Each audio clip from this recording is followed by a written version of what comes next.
দেখবেন মাঝে মাঝে বক্তব্য একটা আসে, আর যারা এটাকে ম্যানেজ করেছে এটা পিওরলি একটা, আপনি কি ক্যাপিটাল মার্কেট চালাবেন না ক্যাসিনো চালাবেন? Bangladesh capital market has become a casino, it's not capital market anymore. একটা গ্রুপ, ক্যাসিনোর মালিকরা, আপনি ক্যাসিনোতে ঢুকবেন, খেলবেন, কিন্তু দিনের শেষে প্রফিট কিন্তু ক্যাসিনোর মালিকের। আপনি যত কেউ হারবে কেউ জিতবে, but at the end of the day the total profit goes to the owner of the casino market. আপনি তো ক্যাপিটাল মার্কেটে সেটা করতে পারতেছেন।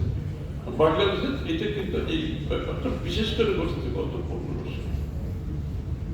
আমি কিন্তু ইয়ে করে বলছি না যে বাংলাদেশের ক্যাপিটাল মার্কেটের পরিবর্তনের জন্য, গুণগত পরিবর্তনের জন্য আমাদের পক্ষ থেকে আমরাই প্রথম কিন্তু ফরেন ইনভেস্টমেন্ট অ্যালাউ করতে পারি। এবং বাংলাদেশের ক্যাপিটাল মার্কেটে আপনি অনলাইন রিয়েল টাইম ট্রেডিং বলেন, আপনার সিডিপিএল এর কথা বলেন, এগুলো কিন্তু আমাদের উদ্যোগে হয়েছে।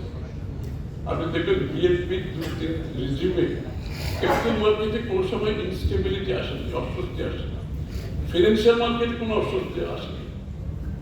পিওরলি একটা রিজন, আমরা সেখানে পলিটিসাইজ করিনি। বাংলাদেশ ব্যাংকের গভর্নর অ্যাপয়েন্টমেন্টও করিনি, এসিসির চেয়ারম্যানের বেলায় করিনি, এসিসি ফাউন্ডেশনও না।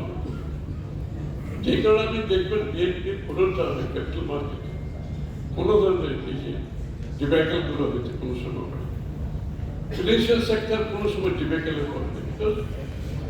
আমরা উই মেড শিওর যে এই সমস্ত ইনস্টিটিউশনে আপনি হাত দেওয়া যাবে, এগুলো ইন্ডিপেন্ডেন্টলি প্রফেশনালি রান করতে আপনাকে দিতে হবে। এখন গোয়িং ফরওয়ার্ড আমরা যে বিষয়গুলো এখানে আলোচনায় আসছি অনেক কিছু বিষয় আছে।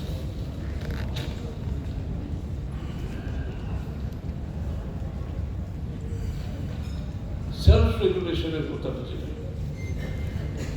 যে Dhaka stock exchange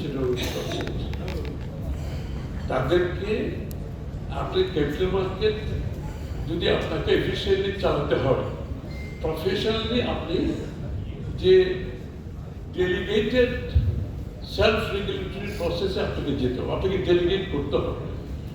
ACC day to day বেসিসে স্টক মার্কেট রেগুলেট করতে পারবে না। It is the job of যারা চালাচ্ছে তাদেরকে সেলফ রেগুলেট করতে হবে। বাট ইয়েস, তাদেরকে ওভারসাইট কে করবে? সেলফ রেগুলেশন আমরা ঢাকা স্টক মার্কেটকে বললাম, জেনারেল স্টক মার্কেট বললাম, বাট এটার তো ওভারসাইটের ব্যাপার আছে। তো সুতরাং আমাদেরকে সকলকে প্রস্তুত হতে হবে যে আমরা যারা অপারেট করি অ্যাজ এ ব্রোকারেজ হাউসেস, আপনি এসিসির কথা বলেন, যার যার জায়গা থেকে কর্পোরেট কালচারের মধ্যে চেঞ্জ আনতে হবে।